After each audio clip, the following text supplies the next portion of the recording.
From the Gospel according to Matthew chapter 21, verse 33, 43, and verse 45, 46, Jesus said to the chief priests and the elders of the people, "Hear another parable.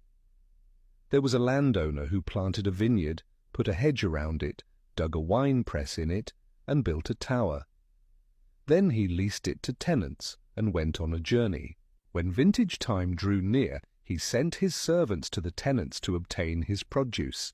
But the tenants seized the servants, and one they beat, another they killed, and a third they stoned.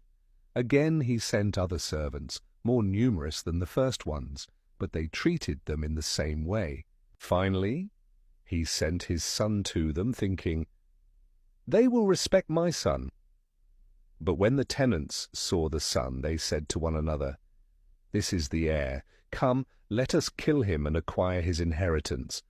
They seized him, threw him out of the vineyard, and killed him." "What will the owner of the vineyard do to those tenants when he comes?" They answered him, "He will put those wretched men to a wretched death and lease his vineyard to other tenants who will give him the produce at the proper times." Jesus said to them, "Did you never read in the scriptures, 'The stone that the builders rejected Has become the cornerstone. By the Lord has this been done, and it is wonderful in our eyes. Therefore I say to you, the kingdom of God will be taken away from you and given to a people that will produce its fruit." When the chief priests and the Pharisees heard his parables, they knew that he was speaking about them.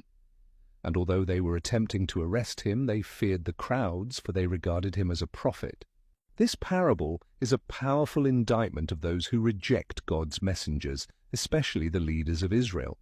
Jesus paints a vivid image of a landowner who provides everything for his vineyard, just as God has provided everything for his people. But the tenants, representing the chief priests and elders, refuse to honor their obligations and instead harm the landowner's servants and even his son. The rejection of the servants symbolizes the mistreatment of the prophets who came before Jesus, and the rejection of the son points to the impending death of Jesus himself.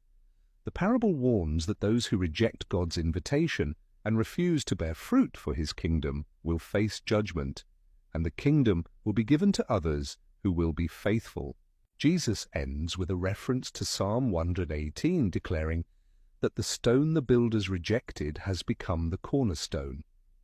This is a prophetic statement about his own role in God's plan, where he, though rejected by the leaders, will become the foundation of God's kingdom. In essence, the parable challenges all who hear it to consider their response to God's call. Will we reject him like the tenants, or will we honor him and bear fruit for his kingdom?